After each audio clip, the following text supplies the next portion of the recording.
evening to each and everyone. Standing in front of you is a 25 years stronger from Poblacion, Alameda City. I am Mario Reyna Eusebio, a registered nurse graduated from the La Concepcion University of the Philippines.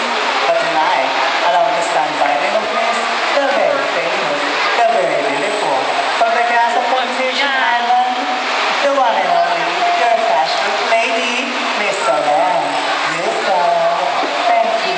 Thank you, candidate number 6, Miss Maria Reyna Eusebio.